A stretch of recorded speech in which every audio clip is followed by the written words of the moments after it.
Yeah, so good evening, everybody. We have ended the financial year FY 24-25 for India Inc.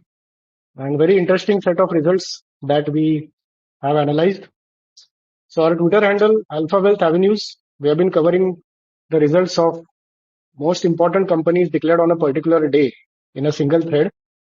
हमने अभी con calls भी काफी सारे cover किए हैं लास्ट 15-20 डेज में, तो you can please refer and of course share your comments and likes wherever you find the information useful. तो आज हम बात करेंगे few companies that caught our attention which are growing very fast and likely to continue. तो आज उनकी बात करेंगे and of course we will also have some discussions on the summary of results कि अलग अलग indices में slice and dice करेंगे डेटा को तो क्या दिखता है.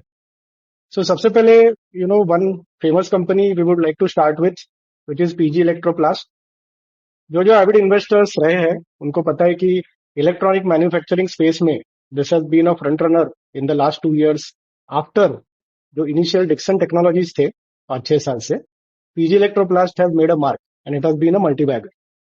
सो let us understand a bit about the company.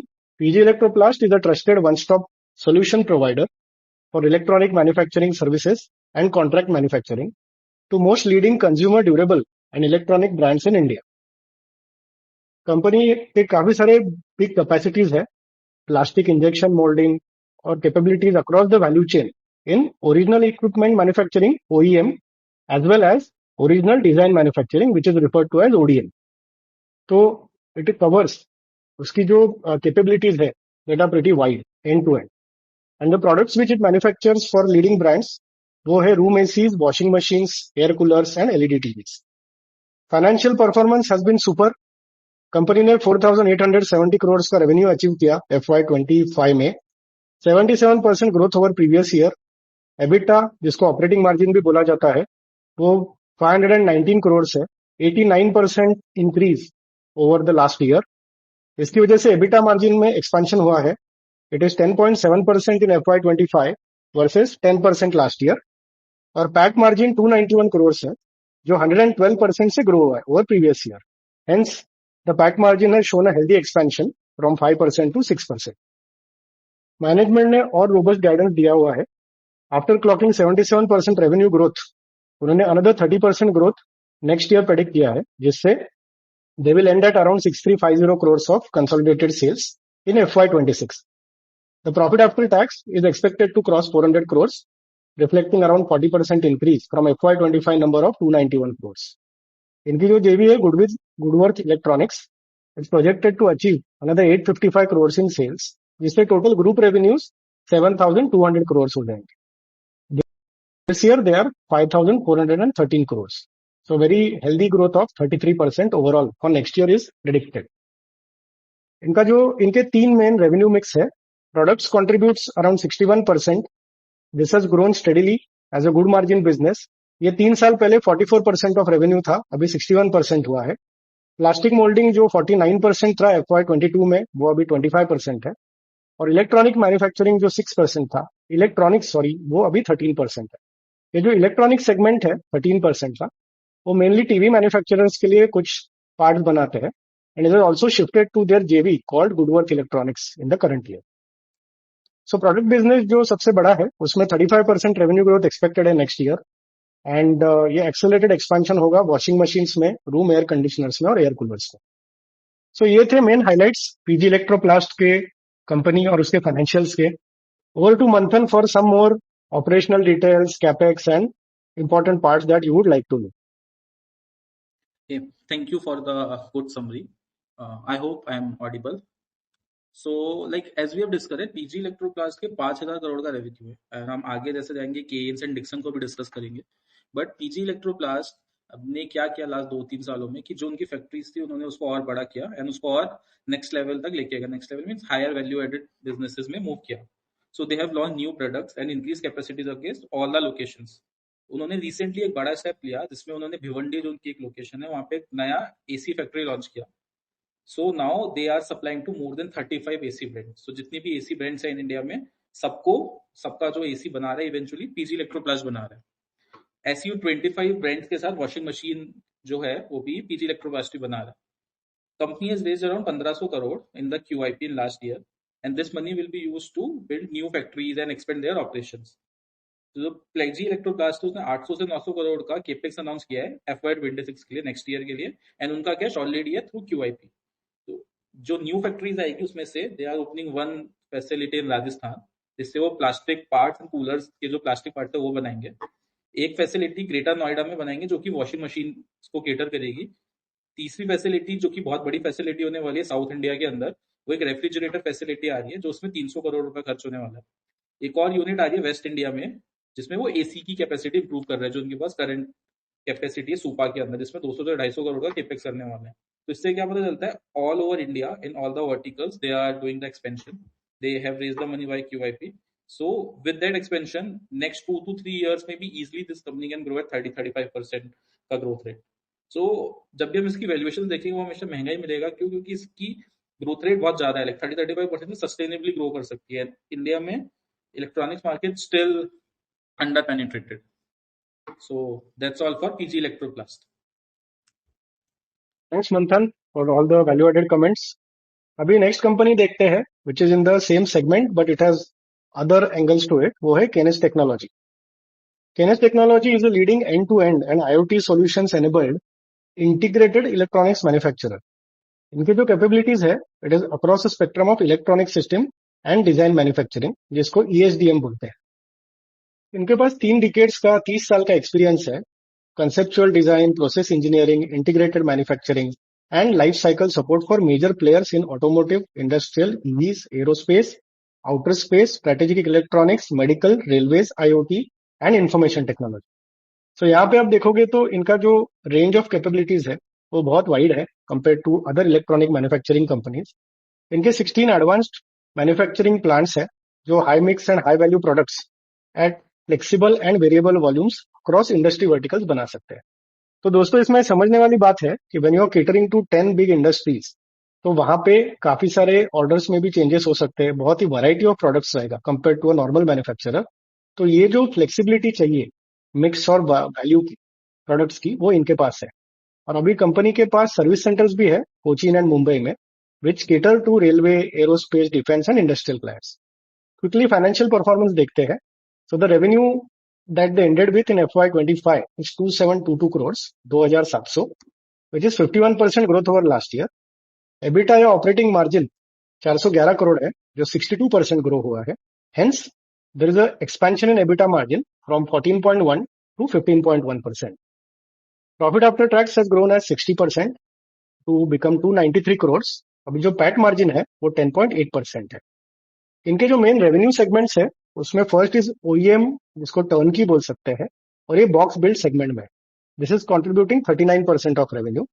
Second segment भी टर्न की में ही है OEMs के लिए, जिसको PCBA बोला जाता है, printed circuit board assembly. This is contributing another 43%. So ये दोनों 82 हो गए. और जो ODM and product engineering IoT solutions है that is the third which is contributing 18%. But more importantly हमने जो सब पहले इंडस्ट्रीज के नाम लिए जहां पे इनके सब कस्टमर्स है वहां का ब्रेकअप इंटरेस्टिंग है. So automotive they are supplying to 26% automotive industry को. Industrials including EV they are supplying 55%, means उनके रेवेन्यू का 55% इंडस्ट्रियल्स इंक्लूडिंग EV को जाता है, 26 ऑटोमोटिव को. Aerospace, outer space, strategic electronics which would have recently started 1% है. Medical industry को 2% है. Railways is 7% and IoT and others IT is 8%.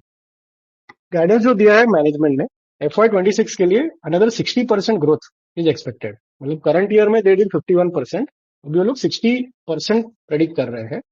And this would take them to 4350 crores of revenue. Margin जो है they are expecting obviously with such a high growth and the kind of right product mix, higher margin mix, they are expecting a 50 BPS expansion. But उन्हें लगता है medium term में 200 BPS expansion in margin is feasible. The company expects to sustain profitable growth and improve its efficiencies. The current order book है that contains orders that are a higher margin than what the company is doing currently, because they are getting orders from aerospace, industrial including smart meters and automotive, which are margin accretive. So it is likely that the bulk of the order book now that they are holding, इसका जो weighted average EBITDA profile रहेगा, it is would be more than what they have achieved in FY 25. So over to Manthan for more details. Yes so अगर अभी हम Keynes technologies को देखें and अगर हम if we discuss it with PG Electroplast तो की difference वहां पे एक ही दिखता है कि PG Electroplast is more into electronics manufacture, बल्कि Kaynes is more in the semiconductor in the space technology के जो की प्रिसीजन कंपोनेंट्स रहते हैं वहां पे। तो अगर आप इनके एबिटा मार्जिन भी कंपेयर करोगे दोनों के, तो पीजी इलेक्ट्रोप्लास्ट का EBITDA margin is around 10% and Kaynes technologies का एबिटा मार्जिन अराउंड 14-15%। एंड जिसमें भी मैनेजमेंट ने बोला कि 2% से it can increase in FY26। So एक बार ऑर्डर बुक देखते हैं केन्स टेक्नोलॉजीज का। तो केन्स टेक्नोलॉजीज का जो ऑर्डर बुक है वो 6,500 करोड़ के आसपास का है, जो कि उनके रेवेन्यू का 2.5 टाइम्स है। सो जो उन्होंने FY25 में रेवेन्यू क्लॉक किया था 2,700 करोड़ का किया था। तो दिस मीन्स की जो इनके पास रेवेन्यू विजिबिलिटी बहुत अच्छी है एटलीस्ट 2-3 साल के लिए। अदर अच्छे ट्रिगर्स क्या हो सकते हैं इस कंपनी के लिए कि इनका एक प्रोजेक्ट चल रहा था कवच डेवलपमेंट प्रोग्राम। सबको पता होगा कि जो रेलवेज है उसके अंदर एक कवच टेक्नोलॉजी इंट्रोड्यूस करना चाहती है गवर्नमेंट सबके लिए, जिससे कि ट्रेन कॉलिजन एक्सेट्रा वो कम किया जा सके और जीरो तक लेके जाया जा सके। तो उसके लिए this company is also working in that domain. तो इनका जो प्रूफ ऑफ कॉन्सेप्ट का जो प्रोजेक्ट चल रहा था which is expected to be completed in next 2 और 3 मंथ्स, तो मे बी कवच ऑर्डर्स भी मिल सकते हैं। अगेन हिस्टोरिकली बहुत सारे कवच ऑर्डर 2-3 कंपनीज को मिले हैं बट अभी तक एग्जीक्यूशन स्टार्ट नहीं हुआ है। और एक्विजिशन जो इस कंपनी ने किए हैं, टेंसोनिक करके कंपनी है जो कि एआई यूज केस बनाती है रेलवे सेफ्टी के लिए, केन्स ने उसको एक्वायर किया है। फिर उन्होंने एक अगस्त इलेक्ट्रॉनिक्स करके कनाडा की कंपनी है उसको एक्वायर किया है। उससे क्या होगा, इनको already large and high margin clients मिल जाएंगे नॉर्थ अमेरिका के अंदर। ठीक है, तो अगस्त इलेक्ट्रॉनिक्स जो उन्होंने एक्वायर किया वही 15-20% से खुद से ग्रो कर रही है, राइट। एंड जो पीजी जो अभी केन्स का करंट मार्जिन प्रोफाइल उससे अच्छे मार्जिन प्रोफाइल है अगस्त इलेक्ट्रॉनिक्स की। तो अगेन वहां से भी इनको एक मार्जिन एक्सपेंशन का स्कोप मिलता है। रिसेंटली उन्होंने एक नया सब्सिडरी लॉन्च किया केन्स ने, केन स्पेस टेक करके, जिससे अभी 1% कंट्रीब्यूशन आ रहा है। बट उसमें वो कटिंग एज रिसर्च मतलब टेक्नोलॉजीज पे वर्क करना चाहते हैं for satellite launch in future. So ये इसके की ट्रिगर्स थे जहां पे भी केन्स इन्वेस्ट कर रहा है। अगेन देखोगे अब इंक्रीमेंटली कॉम्प्लेक्स चीजों में जाके अपना पैसा इन्वेस्ट कर रहा है एंड वहां से high margin business and may be सारे के सारे फ्यूचरिस्टिक सेक्टर्स। एक और जो इनका सेमीकंडक्टर प्लांट लग रहा है गुजरात के अंदर जिसमें वो सेट है जहाँ पे वो हाई डेंसिटी पीसीबी बनाए, एंड चेन्नई में भी सॉरी ओसेट प्लांट लग रहा है गुजरात के अंदर, एक हाई डेंसिटी पीसीबी प्लांट लग रहा है चेन्नई के अंदर। सो इन दोनों के लिए भी ओसेट प्लांट के लिए कंपनी को लगभग वो 3,500 करोड़ का केपेक्स करना है एंड पीसीबी प्लांट जो चेन्नई में लग रहा है उसके लिए अराउंड 1,400 करोड़ का केपेक्स करना है। तो अगेन जो आप देखोगे ना company doing aggressive capex, that means growth is there and India के अंदर सेमीकंडक्टर सप्लाई चेन्स वगैरह जैसे जैसे बिल्ड होगा this company would be the front runner in that. So overall looks positive, around 60% की ग्रोथ रेट तो easily आ ही जाएगा business में। द ओनली थिंग इज जो करंट वैल्यूएशन है अराउंड 122 की पी पे है, वो हमेशा स्केप्टिकल रहेगा। बट ग्रोथ इन्वेस्टर जितने भी है looking at the growth in this industry, again this is a interesting company to track. That's all for Kaynes. Yeah, thanks, Manthan. And now we will cover the giant in this sector, Dixon Technologies. For your information, Dixon Technologies ने 38,800 का revenue clock किया FY25. So that is massive. This company is established in 1993 by Mr. Sunil Vachchani. It is a diversified electronic manufacturing services company with operations in electronic products, verticals such as consumer electronics, lighting and home appliances, जिसमें washing machines, refrigerators सब कुछ आता है. Besides, more importantly, it undertakes manufacturing of mobile phones through its wholly owned subsidiary, Padget Electronics Private Limited. January 2018 में, DTIL has also entered into manufacturing of surveillance and security equipment like closed circuit television cameras, जिसको CCTV बोला जाता है, and digital video recording, which is DVR in short form. ये भी इनकी एक subsidiary है जो 50% जेवी है आदित्य इन्फोटेक के साथ। सो ये कंपनी ने बाद में और जेवीज किए हैं domestic as well as global players के साथ for manufacturing products like under the telecom and networking industry, wearables and hearables, AC printed circuit boards, PCB segments etcetera. So this company, for its massive turnover, has 22 manufacturing facilities, Noida in Uttar Pradesh, Dehradun, Ludhiana, Chittoor, centered around these. And in the last few years, the company and its subsidiaries have also received approvals under the PLI scheme, Product Link Incentive Scheme, for 5 segments: mobile phones, lighting, telecom and networking products, inverter control boards for air conditioners and IT hardware. So दोस्तों PLI से क्या होता है कि the government would like to give you a subsidy for manufacturing those particular products which are in high demand in the country. So let's look at a quick snapshot of the financial performance. Revenue, जैसे हमने बोला, it is 38,860 crores and it has grown 120% over last year. EBITDA or operating margin is 1,528 crores, which is again grown at 112% over last year. EBITDA margin is almost 4%. The PAT is 1,233 crores, which is 3.2%. So PAT भी 2.1% से 3.2 हो गया. So all in all, a very, very strong performance. Mobile phones में इनका अभी काफी deep dive है. They have got various JVs, one in China, one in US, Longcheer and Compal. They are targeting a combined volume of 3 to 3.5 million units per month from Q1 of this year, which is FY26. और जो targeted smartphone volume है around 44 million units in this year, ये significant growth आएगा. ये इनसे sourcing करेंगे Motorola, Xiaomi, Longcheer, Transsion brands and the other global US brands through partnership with the Compal. So approximate 10 million to 12 million of these targeted units are going to be exports, which goes without saying that are generally margin accretive. And the management is planning to take this 44 million units total volume of FY26 to 60-65 million by FY28. So very, very, very strong growth plans at a very high level of revenue. African markets में भी इनका एक export order book है, and there's an increasing focus on deepening manufacturing by getting into components there. Obviously, for this kind of a growth, there is a capacity expansion which is already underway. So Noida में 1 million square feet की factory अभी under construction है for mobile manufacturing. So these are main highlights, and over to Manthan for more value-added inputs about Dixon Technologies.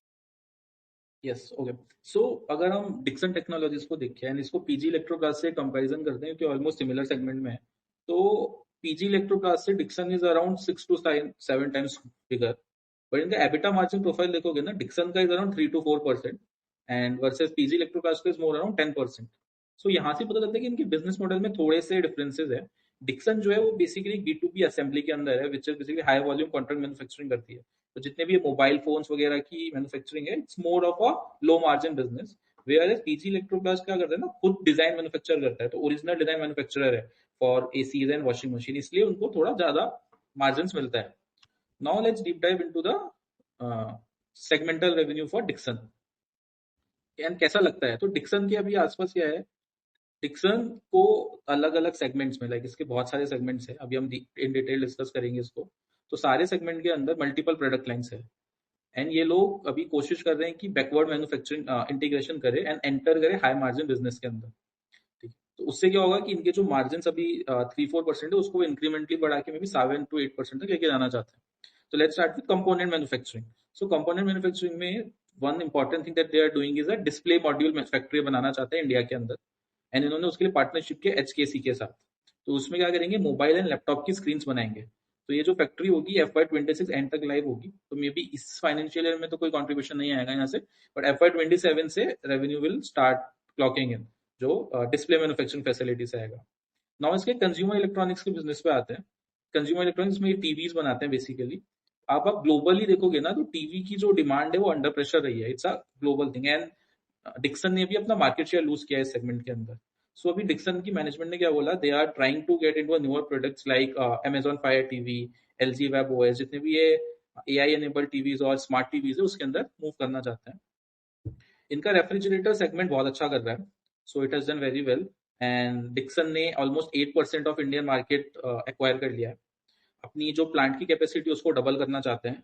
Now they are launching new models जिसमें frost free side by side mini bars and different type of जो fridge के variants है सब में move करना चाहते हैं. Now coming to home appliance का जो सेगमेंट है होम अप्लायंस सेगमेंट में basically washing machines robot cleaners ये सब आता है. सो कंपनी क्या करना चाहती है अभी अपनी नया कैपेसिटी लॉन्च करना चाहती है इसमें सेमी ऑटोमेटिक वॉशिंग मशीन बनाएंगी जो कि Q2 ऑफ FY26 में लाइव हो जाएगा. बट आगे जाके ये front load top load and robot cleaners में भी जाके मूव करना चाहती है.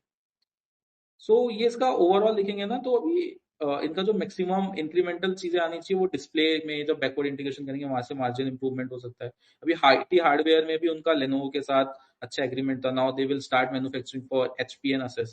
तो इवेंचुअली जब भी जैसे हाई मार्जिन मूवमेंट में जाएगी और ओरिजिनल डिजाइन मैन्युफैक्चर टाइप के सेगमेंट में मूव करेगा इनके मार्जिन भी इंप्रूव होने चाहिए. But all in all it's a सबसे बड़ा प्लेयर है EMS सेक्टर के अंदर. They have the deep pockets and they can execute so they can easily move into the higher margin business. That's all for Dixon. Thanks, Manthan. And we would continue this space with more companies and more interesting facts and opinions. But we can take a short, couple of minutes. अगर अभी तक जो cover हुआ इसमें किसी को कोई questions रहेंगे तो please go ahead and ask.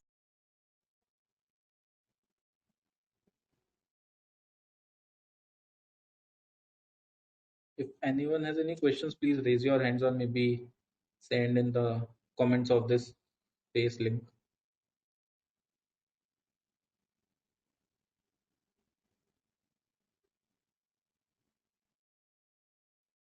ठीक है, अगर अभी इमीडिएट क्वेश्चंस नहीं है तो we will keep on taking pauses for you to take some information out of what we are saying as well as ask questions. तो दोस्तों अभी एक दूसरा पर्सपेक्टिव देखते हैं. We will cover more companies but एक बार ओवरऑल रिजल्ट सीजन कैसा रहा at various index levels and what is happening. तो हमें पता है कि अभी लास्ट कुछ महीनों में क्या क्या इंस्टेबिलिटी चालू है. एक तो 2 अप्रैल को जो the president of USA took out that big report card of percentages of tariff that will be charged to various countries और उसके बाद जो भी flip flop हुआ है in the next 7-8 days. But it seems that now the incremental risks from these tariffs are receding and the market seems to be comfortable with the volatility. So market को क्या चाहिए रहता है कि बहुत ज्यादा uncertainty नहीं कि क्या हो सकता है. अभी इतनी बार the US president has tried to make bold statements and immediately retracted. And वैसे भी बिजनेस वाइज सबको पता था कि पिछले 40 साल से जो type of trade flows US ने खुद बनाए हुए हैं उनको ओवरनाइट बोलो या 1-2 साल में भी चेंज करना बहुत मुश्किल है. Yes, there are reasons why it is happening, लेकिन ऐसा जरूरी नहीं है कि इस तरीके से किया जाए. And hence as expected those plans have run into rough weather in the short term. Similarly जो एक अनफॉर्चुनेट इंडो पाक वॉर हुआ kind of which happened due to the terrorist attack और उसकी वजह से वापस there were some jitteriness for the market and indeed it is a blessing that the war did not escalate. तो वो एक अच्छा हुआ है मार्केट्स के स्टेबिलिटी के लिए. And going forward it seems at this point of time कि जियोपॉलिटिकल इवेंट्स की जो अनसर्टेनिटी है वो अभी तो मार्केट को इम्पैक्ट नहीं कर रही. So with this few comments about the last 2 months during the result season ये सब चालू था. तो अभी देखते हैं कि how do we look at various components of various indices. So Nifty 50 आप देखोगे तो it is very surprising that it is clearly in 2 parts. Nifty 50 index में overall revenue growth has been 6.1%. PAT growth is only 0.8%. इसमें आप देखोगे 2 sections में BFSI segment देखोगे तो उसकी रेवेन्यू ग्रोथ एवरेज से कम है 4.3 versus 6.1 and in fact it has a PAT degrowth of 3.5%. मतलब -3.5% उसका पैट गया है compare to the previous year. So this is Q4 of FY25 versus Q4 of FY24. And if you look at the Nifty 50 components, which are excluding BFSI segment, so revenue growth has been similar, which is 6.7%, and there is a PAT growth of 3%. मतलब क्या है कि excluding BFSI 3% PAT growth है, BFSI 3.5% degrowth है. ये सब मिला के there is less than 1% PAT growth for Nifty 50. तो अभी आप देखोगे कि लास्ट फ्यू मंथ्स में specially since there was a sharp market correction and all those things were happening, तभी एक नॉर्मल कहावत चल रही थी मार्केट में, एक नॉर्मल डिस्कशन चल रहा था कि the large cap index, the Nifty 50 is not as overvalued as the mid cap and small cap. Okay, लेकिन आप यहाँ पे देखोगे कि जो इंडेक्स पे सिर्फ 0.8% पैड ग्रोथ आ रही है, उसका भले ही price earning multiple mid cap small cap से कम हो, but it surely now looks slightly more over valued compare to the others. अगर आप देखोगे कि 0.8 का इसका सिर्फ पैड ग्रोथ है. So now let's come to the most interesting part. Mid cap 150 का जो पैड ग्रोथ है वो आप बिलीव नहीं करोगे 28.7% है. So versus Nifty 50 of only 0.8%, इसका 28.7% है in Q4. And even the revenue growth is much higher, but it is 8.4%. इसमें भी अगर हम सेग्रीगेशन करेंगे तो BFSI is on the lower side. The revenue growth is 9.2, but the PAT growth of BFSI components is 17% against overall 28.7. और अगर आप एक excluding BFSI देखोगे तो the PAT growth is 37%. So now you can understand, how the price earning multiples of various indices are getting adjusted according to their PAT growths. Nifty 50 में जो top performers थे उसमें भारती एयरटेल है जिनकी revenue growth 27% and PAT growth is as high as 186%. So recently we have seen some of the celebrated mutual funds taking position in this stock Tata steel की PAT growth 91% है. सो हमने देखा है कि अभी मेटल्स की एक रैली आई थी and now there is again a lot of talk that the second leg of the metals rally after 2023 is going to commence. Adani Enterprises has 89% PAT growth, Tech Mahindra has 73% and Hindalco is 66%.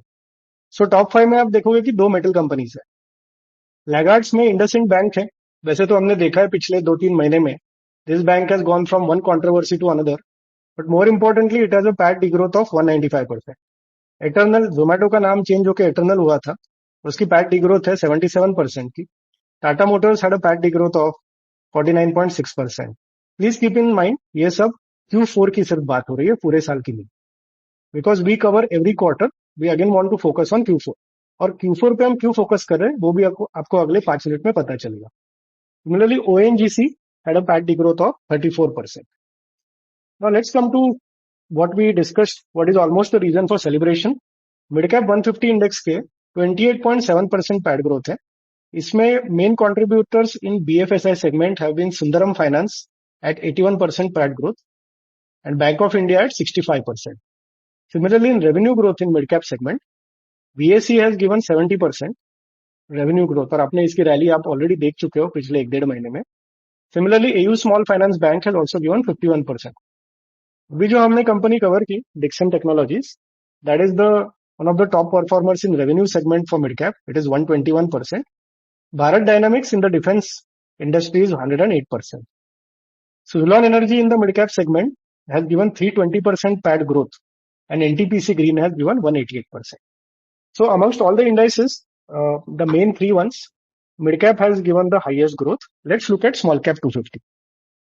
So revenue growth is modest at 8.4% and PAT growth is 9.9%. So it is certainly better than Nifty 50, but lower than mid-cap. इसमें BFSI has given a much better growth rate compared to the overall. BFSI PAT growth is 16.2% versus overall 9.9%. And excluding BFSI, it is 6.5%.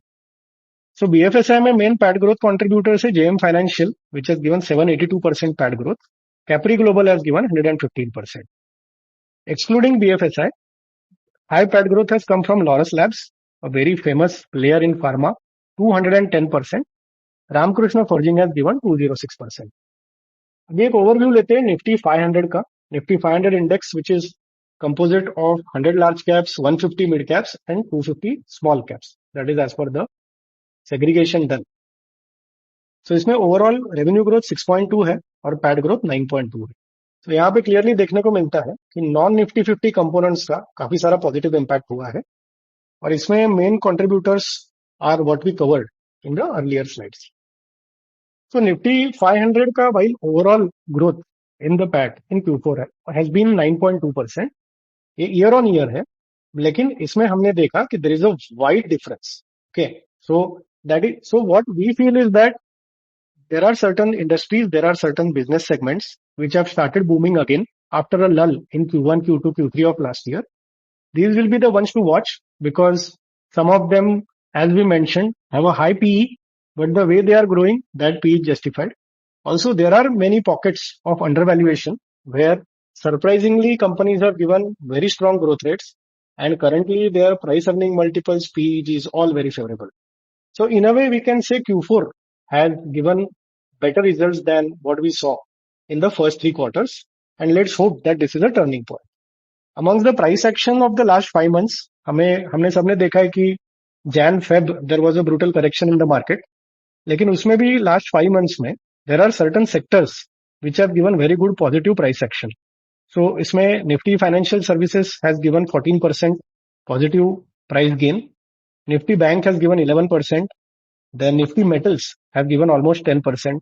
And Nifty Auto is 4%. Amongst those with a high negative price action in the last 5 months is Nifty Consumer Durable minus 9%. And then you have Nifty IT which is minus 10.5%. So ये एक overview था. And now let us continue with our discussion on the companies that we want to cover. So अभी next लेते हैं one good company which is Gokaldas Exports. Again, a very famous company. It is established in 1979 has evolved into one-stop solution for some of the world's most recognized apparel brands. Gokaldas Export is one of India's largest manufacturers and exporters of apparel, exporting to more than 50 countries. Following the acquisition of companies like Atraco and Matrix, it has currently 30 plus production units that can produce 87 million garments annually. Financial performance, of course, we are covering the high growth companies, that goes without saying. तो इनकी जो total income है वो 3,917 करोड़ है, 63% growth over last year. EBITDA margin is 424 crores, almost 50% growth over last year, and the EBITDA margin is around 11%. The PAT or profit after tax is 159 crores, which is 21% growth. Hence, with a high top line growth and a lower PAT growth, there is a shrinking of the PAT margin. So 5.4% था वो 4.1 हो गया. So इनके जो standalone volumes है वो 33 million pieces है. The two subsidiaries are contributing around 34 million. So the consolidated volumes that they have been able to manufacture and supply last year is 68 million pieces. Their exports grew at 10% and exports to EU reached 12%. Quickly एक बार guidance देख लेते हैं about FY26. So management has guided that Q1 FY26 volumes are already secured, while Q2 order book is filling up at a slower rate amid tariff की uncertainties. यहाँ पे उन्होंने एक formal reason दिया हुआ है on call में. But it's still eyeing a consolidated revenue growth of 15% for FY26 overall, despite the uncertainties, which is good news. These short-term challenges are expected to impact margins for the next few quarters. So management is transparent कि 200 BPS का decline expect करते हैं H1 में, and a recovery in margins is likely from the Q3 of this year. More clarity is likely to emerge. आपको अगर याद रहेगा कि बीच में एक बार अप्रैल में, मिड अप्रैल में, President Trump had given a 90 days pause to implementing the tariffs that were spoken about on 2nd April. तो मैनेजमेंट ने यहाँ पे बोला है कि once that timeline is over sometime in July, तो क्लैरिटी मिलेगा कि फाइनली क्या होने वाला है, क्या टैरिफ्स होने वाले हैं. The company also expects the Atraco margins to grow at 2 to 3% going ahead, and the Matrix, the another takeover company, at 1%. So these were the main highlights. Over to Manthan for value-added comments.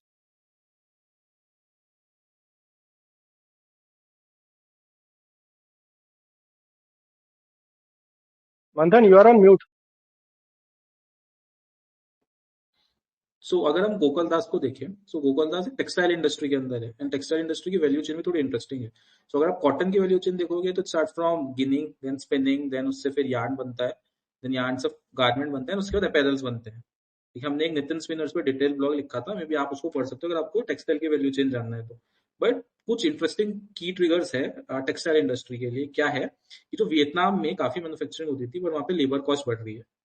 Bangladesh में भी काफी ज्यादा manufacturing होती है textiles की, और वहां पे थोड़ा अनरेस्ट और पॉलिटिकल इंस्टेबिलिटी के कारण जो यूएस क्लाइंट्स है, they want to derisk. तो मे बी पूरा का पूरा बांग्लादेश से बाहर हटके इंडिया में नहीं आएगा, but certain percentage could come to India. ठीक है, सो उससे क्या होता है ना कि इंडिया के अंदर, इंडिया का जो बेस है ग्लोबल अपैरल मार्केट में, वो बहुत छोटा है. तो इंक्रीमेंटल जितनी भी नई इंडिया की तरफ कैपेसिटीज मूव होगी, वो काफी बड़ा हाई ग्रोथ रेट हो सकता है इस इंडस्ट्री के अंदर. अगर आप देखोगे किटेक्स भी अपना लाइक 5,000 करोड़ का किपेक्स कर रहा है, उस पर हम लोग एक जल्दी वीडियो बनाने वाले.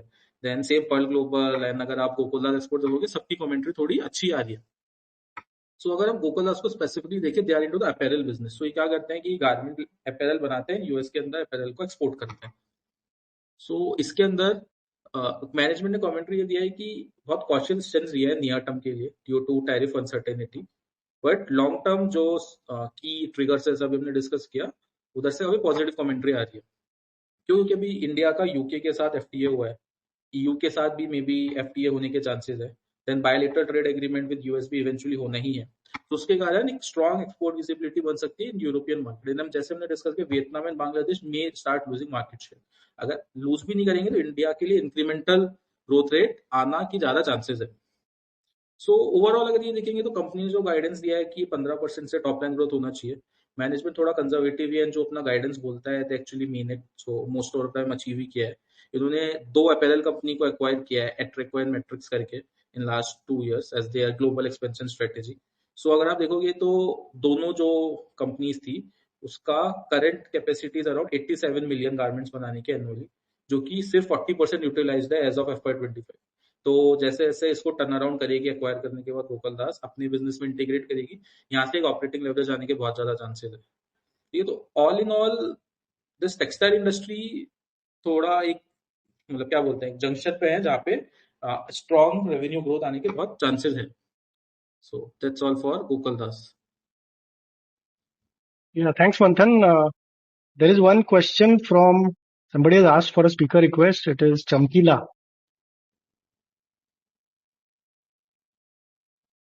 So I have made you a speaker. कुछ सवाल है तो आप पूछ सकते हैं अभी।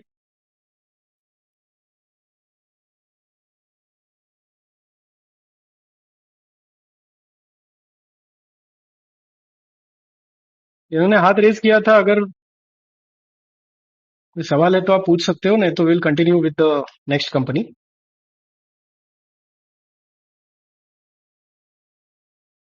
I think currently he is not asking. Yeah, I think we should go to next company. Yeah. So next one again in the textile industry is Pearl Global. Established in 1987, Pearl Global is one of the largest garment manufacturers of India. But इनकी खासियत ये है कि they are manufacturing from multiple sourcing regions. South Asia में they have India and Bangladesh. Southeast Asia में Vietnam, Indonesia, and also Central America, Guatemala. They are a preferred long-term vendor to most leading global brands. को बहुत ही अच्छे luxury brands के यहाँ पे नाम मिलेंगे। Ralph Lauren, Chico's, Kohl's, Old Navy, पॉलीगोनो, Primark, Stylem, Target. So it is a leading player exporting to these. They have a wide range of products which includes knits, woven, denim, outerwear, activewear and athleisure. PGL has a total capacity of 93 million pieces per year, which includes own and outsourced facilities. Company का revenue structure primarily export based है. It offers total supply chain solutions to customer value retailers and high end fashion brands, which means they are straddling across the value chain of apparel. Value retailers के लिए भी है और high end fashion brands के लिए भी है, जिसके हमने अभी नाम देखे. The company is well diversified and de-risked its manufacturing base. 25 manufacturing units है इनके पास. So quickly to look at the numbers, India में 8 है और अभी तक जो ब्लेंडेड कैपेसिटी है उसका 78% यूटिलाइजेशन है. बांग्लादेश में they have 4 units and 5 in partnership, जिनका 87% कैपेसिटी यूटिलाइजेशन है. Vietnam they have total 5 where 63% is the capacity utilization. Indonesia they have established 2 units जहाँ पे 38% है capacity utilization, and Guatemala in Central America they have 1 unit which has 38%. So overall, out of the capacity that we discussed, 93 million pieces which they can produce, overall 80% is the capacity utilization. Let's look at the financial snapshot. Revenue 4,500 crores with a 31% growth year on year. EBITDA is high at 24% with 404 crores as the amount. EBITDA margin is almost 9%. PAT 231 crores and a growth of 37%. So the PAT margin has expanded from 4.92% in FY24 to 5.13% in FY25. The growth in revenue has happened due to healthy growth in the wallet share of the key customers. Company ने sales value volume दोनों achieve किया है across various geographies. इनका जो geographical revenue split है वो India से 27% है and rest of the world 73% है. और इनके top 5 customers are contributing 60% of revenue and top 10 are contributing 80% of the revenue. So इनकी supply chain which is spread across so many countries and so many factories, once your top customers are contributing 80% of revenue, it is relatively possible to understand and forecast. नहीं तो supply chain बहुत मुश्किल हो जाएगा. So it's in a way it is good that its top 10 customers are contributing 80% of the revenue. आगे जो इन्होंने volume growth की गाइडेंस दी है next year, that is 12 to 14%, and the management is confident of achieving much higher EBITDA margin. अभी जो इनका 8.96 है, मतलब अराउंड 9, वहां से डबल डिजिट्स में 10, 11, 12 अगले 2 से 3 साल में जा सकते हैं. सो ओवर टू यू मंथन. यस, सो पर्ल ग्लोबल अगर हम देखें, सो अगेन इसकी भी जो मैनेजमेंट है सिमिलर टू गोकुलदास, काफी conservative and one of the best management. तो पर्ल ग्लोबल की कौन कॉल्स आई वुड रिकमेंड कि सबको जाके पढ़ना चाहिए टू अंडरस्टैंड अपैरल मार्केट काम कैसे करता है. So just a insight on the how apparel market work. So जितनी भी बड़ी कंपनीज है, may be let's take the example of H&M. तो H&M के पास क्या होता है, हमेशा वो जो अपैरल है खुद नहीं बनाते. तो companies like Gokaldas and Pearl Global export to the H&M. जब भी H&M है वो डी रिस्किंग कि एक कस्टमर पे उनकी ज्यादा रिलायंस ना हो, वो क्या करता है, हमेशा 10 से 15 प्लेयर्स को अपने पास रखता है। तो they do not allow any other company, sorry any single company to have more than 10% of their raw material coming from that.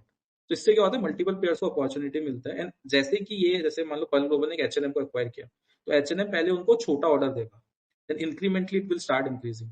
तो इस बिजनेस के अंदर क्या होता है ना, कितने तुम नए बड़े क्लाइंट्स को अपने पास रख सकते हो, वो ट्रैक करना बहुत जरूरी है। ठीक है, जितने भी नए क्लाइंट्स होंगे, इवेंचुअली नया जो बिजनेस होगा उन्हीं क्लाइंट से आने वाला है। एंड जो भी H&M जैसे क्लाइंट है, उनका बहुत बड़ा स्केल है। सो तुमको नए कस्टमर को एक्वायर करने की जरूरत नहीं है if you get a H&M like customer, क्योंकि बहुत स्टिकी होता है, दे do not change their vendor frequently, क्योंकि इसके अंदर क्वालिटी इश्यूज काफी रहते हैं and consistency issues. So now let's deep dive into the business model of pearl global. तो पर्ल ग्लोबल ने अपने जो FY25 में 74 मिलियन पीसेज शिप किए हैं, जो कि FY24 में 57 मिलियन किए थे। कंपनी ने बोला है कि वो अपना जो FY26 में 250 करोड़ का केपेक्स करेगी।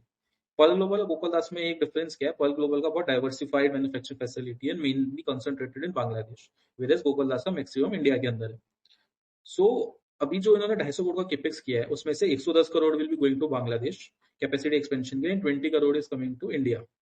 सो इनकी कॉन कॉल्स में कंपैरिजन भी हुआ है बहुत बार, बहुत एनालिस्ट ने पूछा कि इंडिया में कैपेसिटी एक्सपेंशन क्यों नहीं कर रहे, तो वो बोलते बांग्लादेश जो ऑफर करता है चीप लेबर, जहाँ पे जो ऑलरेडी लेबर स्किल्ड है, जो कि इंडिया में नहीं है as of today. Maybe India में डेवलप हो रहा है, it will take 3 or 4 years to, मतलब स्किल्ड लेबर बढ़ने में टेक्सटाइल के लिए, बट बांग्लादेश में वो ऑलरेडी है। तो जो इतना भी पॉलिटिकल अनरेस्ट है, वहां पे क्या था, एक की टेक्सटाइल प्लेयर था जो कि पुरानी गवर्नमेंट को सपोर्ट करता था। तो जब से ये पॉलिटिकल इंस्टेबिलिटी के कारण नई गवर्नमेंट आई है, या फिर मे बी जो काइंड ऑफ नया प्रेसिडेंट जो भी बना है बांग्लादेश में, उन्होंने क्या किया, जो बड़ा प्लेयर था उसको राइट ऑफ कर दिया है।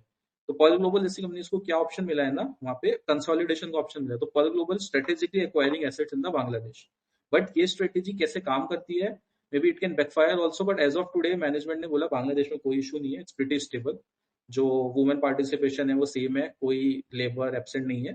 So everything is going good and they are consolidating their presence in Bangladesh. 90 crore का जो केपेक्स कर रहे हैं वो अपना लॉन्ड्री डिवीजन में कर रहे हैं। इससे क्या होगा कि जितना भी इनके वॉशिंग कॉस्ट वगैरह होता है वो बच जाएगा। सो इंक्रीमेंटल मार्जिन एक्सपेंशन होने के चांसेस है। एंड अगेन इनकी कॉन ने भी ये बोला कि जो ये यूएस यूके के साथ FTA हुआ है वो बहुत इंपॉर्टेंट है इंडिया की टेक्सटाइल इंडस्ट्री के लिए, क्योंकि पहले क्या होता था कि इंडियन प्लेयर्स के ऊपर एडिशनल 10 to 12% की ड्यूटी रहती थी, which makes India incompetitive as compared to Bangladesh, Cambodia, Vietnam और टर्की। बट अभी वो हटा दिया इस FTA के अंदर। सो नाउ इंडियन प्लेयर्स के पास भी सेम अपॉर्चुनिटी है to take the market share in the UK, and similarly eventually it will move to EU also. So that's the thing, but again management is one of the best. ठीक है, हमेशा conservative guidance देता है, over deliver करता है। अगर कोई issues होता है तो दे अपफ्रंट सेज कि हाँ हमको वीक गाइडेंस लग रहा है, तो उसके अकॉर्डिंग है। Again this has been one of our portfolio stocks, so we have made decent amount of money in this. So maybe the commentary could be biased, but as of today we are not holding it, but it's a very good management to track and a good business to track. That's all for Pearl Global. Thanks, Manthan. And since Manthan mentioned so, आप सबके लिए standard disclaimer कि यहाँ पे जो भी companies discuss हो रही है, रिजल्ट डिस्कस हो रहे हैं, that is purely for information sharing and education purpose. None of them should be construed as an investment advice. We are a research focused firm and we are sharing our research. Anything which can be construed beyond research would not be correct. So next company in the alcohol industry that we want to cover is Associated Alcohol and Breweries. मैं इसको short में Associated Alcohols बोलूंगा. This was established way back in 1989. ये company has state-of-the-art integrated alcoholic beverages manufacturing facility near Indore, which is in Madhya Pradesh. This company's focus is on producing IMFL, means Indian made foreign liquor. मतलब foreign style में बना हुआ, जैसे single malt वगैरह रहता है वो, लेकिन इंडिया में बना हुआ. तो it is supported by N advanced infrastructure with 41 bottling lines that can produce 16 million cases annually. Company के पास और एक मैन्युफैक्चरिंग कैपेसिटी है जो 45 MLPA of extra neutral alcohol, जैसे ENA बोलते हैं, and 40 MLPA of ethanol. So the company is involved in the sales of IMFL, which is Indian made foreign liquor, IMIL, Indian made India liquor, and now what we covered, ENA and ethanol. Additionally इनके पास एक IMFL की franchise है और DIGO and Inc group, which further diversifies its portfolio and is also actively engaged in contract manufacturing for United Spirits, which is DIGO. It has operations in 5 states: Madhya Pradesh, Kerala, Delhi, West Bengal, and Chhattisgarh, and has now established itself as a key player in the alcoholic beverages industry. So, काफी सारे diverse customer preferences, Indian made, India liquor भी है, IMFL भी है, and इसके अंदर काफी सारे खुद के भी ब्रांड्स हैं, and then it is also producing for brands of DIGO include. So इनकी जो ओवरऑल कैपेसिटी कैपेबिलिटी है एंड नॉलेज इस इंडस्ट्री में है for the entire value chain supply chain is very high. It is a fast growing company. The revenue that they clocked this year, FY25, is 1097 crores, 43% growth over last year. EBITDA margin, 128 crores is EBITDA value, which has grown at 66% over last year. So the EBITDA margin has expanded from 10.07% to 11.68. PAT, profit after tax, is 81 crores, which has grown at 61%. So वो भी expand हुआ है from 6.62% in FY24 to 7.43% in FY25. For FY26, they are expecting a top line growth of 11 to 15% other than ethanol. Ethanol sales, as you all know, depend on the RM prices. So to be flat, as optimum capacity is already utilized, around 300 crores. So ethanol में 7% margins expected है, which is lower than the company's weighted average. And overall margins are expected to be in a similar range. अभी वो लोग 11.68% पे है. So it can be anywhere between 11 to 13%. So again, a company which has a very diversified portfolio, is growing very fast, and a management which has shown good capability of execution and expansion. Over to you, Manthan, for more value-added points. Yes. So associated alcohols को अगर हम देखेंगे ना, तो जो भी अभी growth rate हमने डिस्कस किया रेवेन्यू की 43%, हमको ध्यान रखना है कि इनका इथेनॉल का जो प्लांट है वो FY25 में लाइव हुआ है. सो जो इंक्रीमेंटल 40% ग्रोथ दिख रही है, it may be through the ethanol, जो कि FY24 में नहीं था. बट इसका जो बेस बिजनेस है, जो हमने डिस्कस किया, IMFL लाइसेंस, IMF प्रोप्राइटरी, जितनी भी अल्कोहल इंडस्ट्री को पढ़ोगे इंडिया में, again it's a critical junction. जितने भी प्लेयर्स की आप कमेंट्री पढ़ोगे, may be it's global spirit, Tilaknagar और रेडिको खितान, सबके सब खुद की ब्रांड्स लॉन्च करना चाहते हैं, moving toward premiumisation. Indian market is moving toward premiumisation. तो ये क्या हो सकता है, यहाँ पे एबिटा मार्जिन जो इस इंडस्ट्री के पिछले 10 साल से डिप्रेस थे, now it can start moving in right direction.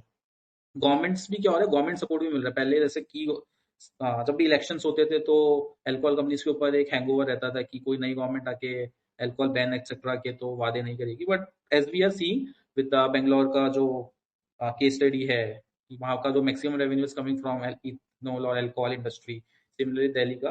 तो ऐसे जितने भी गवर्नमेंट प्रोमिसेस आगे जाके लुक्स हाईली अनलाइकली. प्लस जितने भी नया यूथ है, it's preferring more towards a better alcohol. So अगर हम इस बिजनेस में देखते हैं एसोसिएटेड अल्कोहल के लिए, तो इनकी 3 वर्टिकल्स, एक IMIL जो कि मोनली ऑन कमोडिटी है, वहां पे मार्जिन भी बहुत कम है. IMFL लाइसेंस, मतलब ये जो डियागो एक्सेट्रा के लिए विस्की एक्सेट्रा बनाते हैं. प्लस सबसे interesting part is IMFL proprietary, जहाँ पे they own their own brands. And ये जो बिजनेस है लास्ट 1-1.5 साल से स्टार्ट हुआ है इनका. सो जो इंक्रीमेंटल जो कंपनी का डायरेक्शन है, it's in a positive way. Margin improve होने के बहुत चांसेस है. पहले क्या था, ये कंपनी सिर्फ और सिर्फ मध्य प्रदेश में कॉन्सेंट्रेटेड थी. Now they are also moving towards other states. और रिसेंटली 2 साल पहले केरला में गए थे. Now they have sold 1 million cases in Kerala in last year.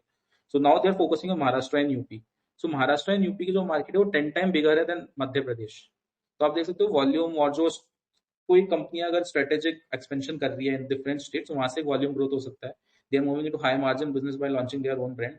अभी इनका जो प्रेस्टीज एंड अबव, मतलब अल्कोहल इंडस्ट्री के अंदर डिफरेंट डिफरेंट कैटेगरी है, तो प्रेस्टीज एंड अबव देखोगे सारी कंपनीज वहीं पे फोकस कर रही है. इसके ऊपर एक लग्जरी आते हैं जहाँ पे डियागो एंड ऑल प्ले करता है. बट प्रेस्टीज एंड अबव ज्यादा मार्जिन बिजनेस है, आप ऐसा समझो, जो सिर्फ 10 to 15% कॉन्ट्रीब्यूट करता है एज ऑफ टुडे. एंड ये जैसे जैसे टाइम आएगा it will start increasing. Company ने बोला ENA होता है एक्स्ट्रा न्यूट्रल अल्कोहल. तो जितना भी रॉ मटेरियल जो मीज और मे बी राइस और व्हीट से जो भी अल्कोहल बनता है, वो पहले ENA बनता है, extra neutral alcohol, which is again a commodity. So ये जो कंपनी ENA भी बनाती है, उन्होंने बोला था कि Q4 के अंदर ENA के प्राइसेस गिर गए, दैट्स व्हाई मैनेजमेंट ने ENA बेचा ही नहीं. सो इन Q1 26 में दे विल स्टार्ट सेलिंग, क्योंकि ENA के प्राइसेस वापस से बेटर रियलाइजेशन की तरफ आ गई है. इथेनॉल जो इन्होंने लास्ट ईयर स्टार्ट किया था, वो Q4 में अगेन अच्छा नहीं किया. क्यों? क्योंकि जो ओएमसी ऑयल मार्केटिंग कंपनी से उन्होंने एलोकेशन रिड्यूस कर दिया था। जो इथेनॉल आप देखोगे पेट्रोल में ब्लेंडिंग के साथ यूज होता है, नाउ गवर्नमेंट का 20% का टारगेट है। सो जो नया ईयर है FY26 में उनको फुल एलोकेशन मिलेगा फ्रॉम ओएमसी। तो यहाँ से एक अच्छा 300 करोड़ जो मैनेजमेंट ने बोला, मे बी वहां से रेवेन्यू आ सकता है। अगर हम रॉ मटेरियल का देखें तो ये मेज और राइस यूज करती है नॉर्मली। सो रॉ मटेरियल की प्राइसेस जैसे अगर कम ज्यादा होगी तो इनके मार्जिन पे इम्पैक्ट पड़ ही सकता है। तो the interesting thing is company अपने न्यू प्रोडक्ट्स लॉन्च कर रही है, like Nicobar which is the handcrafted gin, अपना हिलफर्ट नाम से एक ब्लेंडेड विस्की लॉन्च किया है। They are also launching their single malt plant, तो जो कि 60,000 लीटर पर डे का होगा, बट ये जुलाई 25 में लाइव होने के चांसेस है। बट धीरे धीरे इंक्रीमेंटली यहाँ पे इम्प्रूवमेंट आएगा। सो 1 से 1.5 साल उस प्लांट को मेच्योर होने में भी लगेगा। They are also moving into ready to drinks. तो अगर आपने देखा होगा कि आजकल एक 330 ml की बॉटल्स में डिफरेंट डिफरेंट ओल्ड मॉन्क के भी बहुत सारे वेरिएंट्स है, which is a competitor to beer. So it's coming into ready to drink category. They are launching premium brandy, tequila. So they are like launching more proprietary products, going in a geographical expansion. Madhya Pradesh से बाहर निकल के Maharashtra and UP में जा रही है। So all in all looks very good, interesting company to track. That's all for Associated Alcohol. अगर किसी को कोई डाउट है, मे बी हमने एक डिटेल ब्लॉग लिखा है अपने सबस्टेक पे, आप उसको जाके पढ़ सकते हो। थैंक्स मंथन। तो दोस्तों अभी अगर किसी को कुछ क्वेश्चंस है तो आप पूछ सकते हो, but before that we would like to share you हम क्या क्या कर रहे हैं। So one is our very active Twitter handle. So आज की स्पेस होने के बाद भी आप कहाँ पे कमेंट्स में या फिर डीएम पे हमें सवाल, सजेशंस, फीडबैक सब कुछ भेज सकते हो। Will surely get an answer in 24 hours. हमने रिसेंटली 2 months बैक हमारा यूट्यूब चैनल भी लॉन्च किया है, which is getting a lot of love from our Twitter followers as well as other Twitter citizens. So वहां पे हम लोग companies, sectors, इनकी डीप डाइव आपके साथ शेयर करते हैं। We basically have a research DNA. For your information, I have been a CFO with reputed corporates in India. I am the founder of Alpha Wealth. So काफी हद तक companies को practically उनके guidance को कैसे interpret करना है, उनको कैसे किस लेवल पे डिस्काउंट करना है या उसको एक प्रीमियम देना है वाइल अंडर वैल्यूइंग कंपनीज, वो बहुत इंपॉर्टेंट होता है। तो हम सबको पता है कि अगर वैल्यूएशन सिर्फ फोरकास्टिंग से हो जाते तो कोई भी कर सकता था, बट कौन सा फैक्टर यूज करने का कहाँ पे and what is likely to happen, ये हमारे फॉर्म को एक स्पेशल स्किल है, ऐसे आप समझ सकते हो। So will wait for 30 seconds। अगर किसी को anybody wants to raise the hand and ask question, please do so.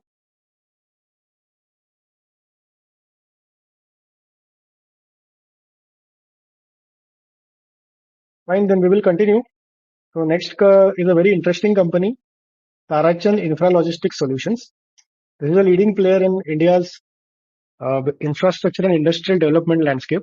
It is offering multiple types of comprehensive services: warehousing, transportation, equipment rental, and also turnkey infra project execution. इनके पास 35 years से ज्यादा experience है, and they have established themselves as a top entity in steel warehousing and transportation, handling over 10 million tons of steel annually. Financial performance काफी impressive है. They have touched a revenue of 254 crores with a 45% growth, EBITDA of 84%. So can you believe they have a EBITDA margin of 33%? Okay. PAT, they have a 54% growth and almost 25 crores of PAT. यहाँ पे उनकी जो PAT margin है वो 9.8% है. The conscious efforts have been made towards operational and financial discipline, which has led to the receivable days dropping to just 75 days from 98 days. तो एक EPC company के लिए ये काफी अच्छा है, ये इंफ्रास्ट्रक्चर इंडस्ट्रियल डेवलपमेंट लैंडस्केप में है। और दूसरी चीज ये दिखती है कि management is not only conscious about the margins but also about balance sheet items like working capital. The debt to equity ratio यानी borrowings divided by equity has been maintained at 0.92 which is less than 1, and the cash flow from operations has risen to 56 crores. So the company has a good propensity to convert its profits to cash flow, because finally cash flow is what matters in the long run. Guidance: the management is targeting a 25 to 30% growth in FY26 while maintaining its strong margins. The target is to sustain the overall EBITDA again at 33% in the current year. In fact, they have a possibility of being slightly higher because there are some specialized service contracts which can help them to achieve if they're executed this year. For the standalone equipment rental segment, they are targeting to maintain the EBITDA, which is the highest for them, which is 55 to 58%. In FY25, 5% of their revenue came from renewable energy, primarily driven by smaller machines of 110 to 250 tons. So this year the company expects that ये जो 5% share था renewable energy segment से तो 15 to 20% हो जाएगा with the introduction of larger tonnage machines in this sector.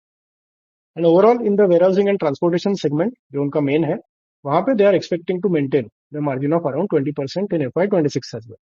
So very good company to track since अभी size में कम है लेकिन जो छोटा दिखता है वो छोटा होता नहीं है. They are really a good management and they are able to achieve a high growth in various segments. Over to you, Manthan. Yes so अगर हम ताराचंद को देखें तो ताराचंद का जस्ट एक इंटरेस्टिंग फैक्ट कि इनका जो लास्ट 5 साल का सेल्स क्या है वो अराउंड 17% है. तो जो इसका साइज है अगेन अभी भी 400 करोड़ की कंपनी है तो उसके लिए काफी ठीक है क्योंकि ये इनके जो बिजनेस सेगमेंट है अभी हम डिस्कस करेंगे. सो इनका जो पहला बिजनेस सेगमेंट है वो equipment rental and infrastructure works है. इसको बेसिकली क्या बोलते हैं कि जितने भी कंस्ट्रक्शन इक्विपमेंट्स होते हैं क्रेन्स एक्सेट्रा वो इनके खुद ओन करते हैं उसको एंड ये बची हुई कंपनीज में जो अदर ईपीसी कंपनीज है उनको रेंट करते हैं. ठीक है. तो इसमें क्या होता है लास्ट 2 साल में जो केपेक्स हुआ है लास्ट 2-3 साल में तो इस सेगमेंट की कंपनीज के लिए काफी इंपॉर्टेंट हुआ क्योंकि क्रेन्स वगैरह थोड़ी महंगी मशीनरी होती है. नॉट सारी ईपीसी प्लेयर उसको खरीदती नहीं है जिसके कारण क्या होता है जो कंपनी को रेंट पे देती है तो now they are charging much higher rent. तो इस सेगमेंट में इनका जो एबिटा मार्जिन 47% है. Can you imagine. So a rental company 47% का मार्जिन कमा रही है बिकॉज क्योंकि जितना भी केपेक्स हेवी बिजनेस है जितनी भी छोटी पीसी कंपनीज है वो सब खरीद के नहीं रख सकती है. इवन बड़ी कंपनीज भी खरीद तो लेगी बट उसको मोबाइलाइज करना इतना इजी नहीं होता. सो जो भी ये सेगमेंट है इसका बहुत अच्छा एबिटा मार्जिन है एंड दे आर यहाँ पे काफी ज्यादा केपेक्स भी कर रहे हैं. सो अगर हम इसको देखें दूसरा जो इसका सेगमेंट है वो है वेयर हाउसिंग एंड हैंडलिंग का जिसमें क्या करते हैं स्टील की वेयर हाउसिंग एंड लॉजिस्टिक्स को मैनेज करते हैं. तो इस काम को ये 4 डिकेड से कर रहे हैं ऑलमोस्ट 40 साल से. ये कंपनी ये जो सेगमेंट है 39% ऑफ द रेवेन्यू कंट्रीब्यूट करता है पूरी कंपनी के रेवेन्यू में. इस सेगमेंट में जो इसका एबिटा मार्जिन है वो 16% है much lower than their rental business. So अगर हम देखिए तीसरा सेगमेंट जो है वो स्टील प्रोसेसिंग का अगेन ये हॉरिजॉन्टल इंटीग्रेशन है जो इनका प्रीवियस वर्टिकल था जिसमें लॉजिस्टिक्स को मेंटेन करता है and negligible revenue contribution around 4 to 5% का एंड एबिटा मार्जिन भी इस बिजनेस में बहुत कम है. सो द इंटरेस्टिंग थिंग इस बिजनेस में क्या है जो इनका रेंटल बिजनेस है. तो रेंटल बिजनेस में इनके पास ऑलरेडी ऑर्डर हो गया 136 करोड़ की. द कंपनी ने जो अभी केपेक्स अनाउंस किया है जो इनका हाईएस्ट एनुअल केपेक्स कंप्लीट किया FY26 में 145 करोड़ का जिसमें इन्होंने अपना जो इक्विपमेंट रेंटल मशीन है उसके लिए 41 न्यू मशीन्स को ऐड किया है एंड वेयर हाउसिंग सेगमेंट में 20 प्राइम मूवर्स जो ट्रेलर्स होते हैं उनको ऐड किया है. FY25 के अंदर कंपनी की जो फ्लीट साइज है वो 368 की हो गई है जिसका gross block is around 420 crore. So company ने अभी क्या किया they are open for aggressive capex in FY26 also. So उसके लिए कंपनी ने आउटलाइन किया 100 करोड़ का capex in equipment rental segment itself. उसमें से 24 करोड़ ऑलरेडी स्पेंड कर चुके हैं. सो आप देखोगे ना जो इक्विपमेंट रेंटल का बिजनेस है वहीं पे मैनेजमेंट केपेक्स कर रहा है and it is a very high margin business. तो जब तक इंडिया में केपेक्स चलता रहेगा मे बी ईपीसी में ट्रांसमिशन में रेलवेज में सो इक्विपमेंट्स चाहिए ही रहेंगे. ठीक है. एंड कोई भी छोटी कंपनी जैसे हमने डिस्कस किया वो इक्विपमेंट्स को ओन नहीं करना चाहती है क्योंकि उसमें काफी ज्यादा कैश और में भी अमाउंट जाता है. इसलिए companies like Tarachand is at advantage जब तक ये केपेक्स चलता रहेगा इंडस्ट्री के अंदर.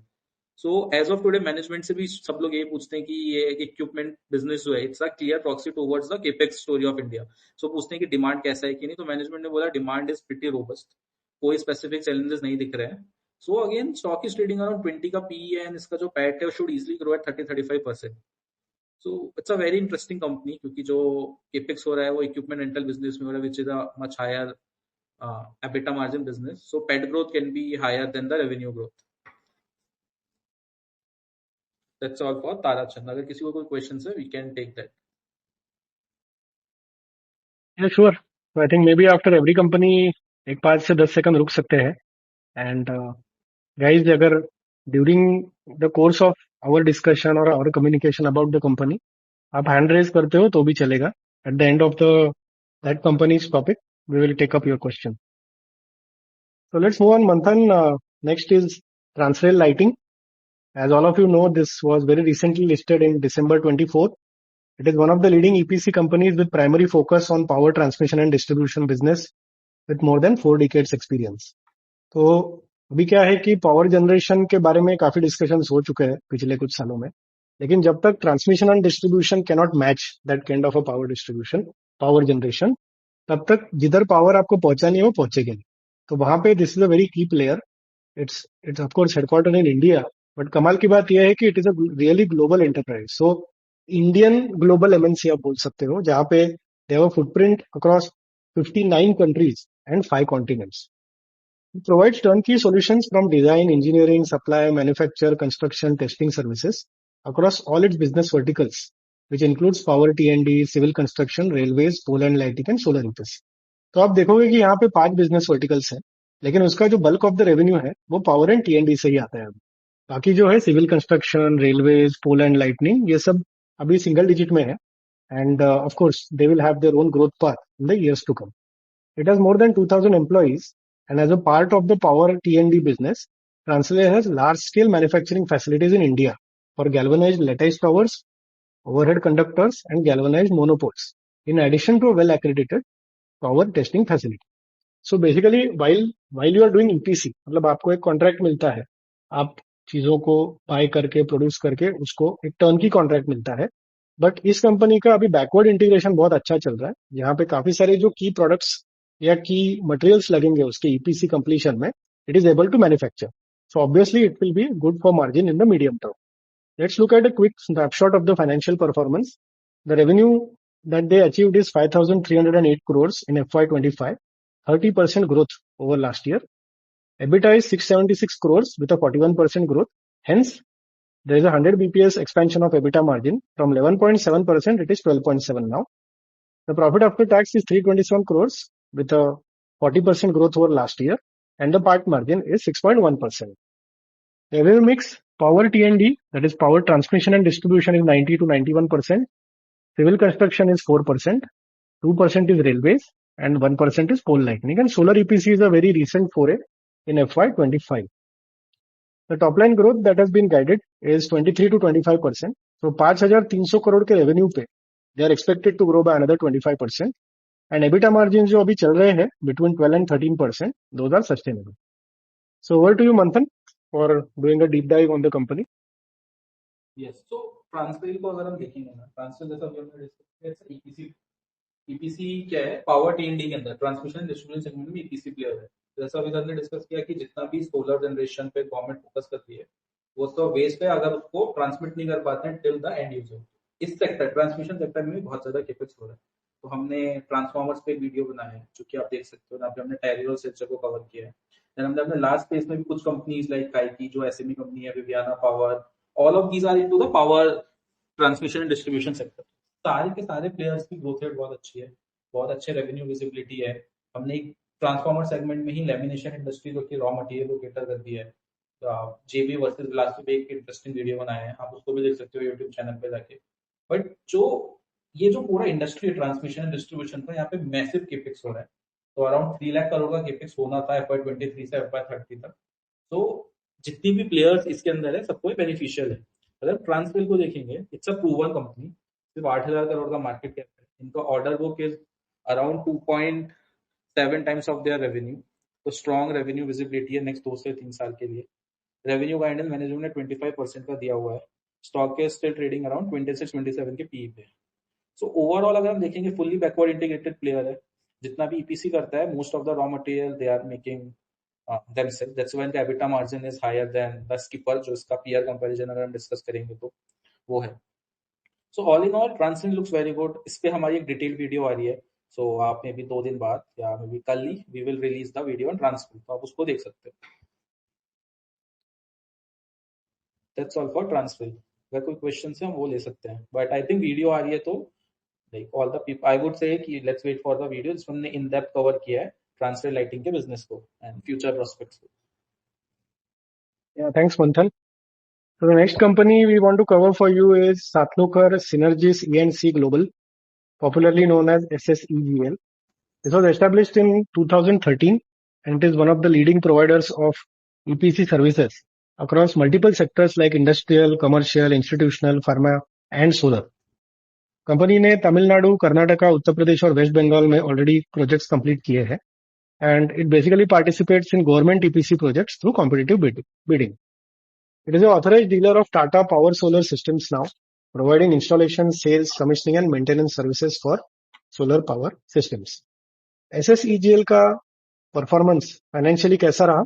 The revenue they touched 399 crores for FY25, 62% growth over previous year. EBITDA is 60 crores with a 67% growth, and the EBITDA margin is very healthy at 15%. PAT is 43 crores with a 64% growth, and the PAT margin is 10.7%. The guidance that the management has given is another 50 to 60% growth in FY26 over FY25 as far as the revenue is concerned. The management has stated that from the margin of 15% EBITDA, they want to sustain and improve. And for FY26, they are aiming for a net profit margin of 11%, which is slightly higher than what they achieved now. And EBITDA margin also to be higher than what they did in FY25. अभी EPC company के लिए बहुत important चीज रहती है कि as it tries to grow fast it needs to also have a good funding because एक time पे उनकी मटेरियल कॉस्ट और वो सब टर्नकी प्रोजेक्ट में लग जाते हैं, फिर बिलिंग होता है and the payments most likely specially for government contracts gate released over a period of time. तो जब तक आपका आगे के चंक्स में पेमेंट आते नहीं है, आपके अगले प्रोजेक्ट्स के लिए जो आपको मटेरियल बाय करना है, जो लेबर को पे करना है, वो सब आपको चालू रखना पड़ेगा. You cannot stop for it. So आपका भले ही कैश फ्लो जनरेट हो रहा हो, the timing of cash flows may not match when you are receiving payments for the earlier completed projects versus when you are doing the first 50-60% of work for a new project. So वहां पे management का commentary interesting है. The company needs at least 150 crore working capital to handle a turnover of 600 crore. तो हमने जैसे देखा 400 करोड़ अभी था and if they grow at 50-60% the revenue is likely to cross 600 crore. They believe that 30% working capital of sales is needed for optimal business performance and improving the bottom line. But the good part is, as of now, the management is not planning any debt, that is borrowing, or any further capital raises like preference shares. However, they have acknowledged that given their growth speed, which is high, they would explore a preferential share issue maybe next year to support the working capital. So seems to be a soundly managed company for a EPC company and growing very fast. Good to track and good to note the developments of this company. Over to you, Manthan.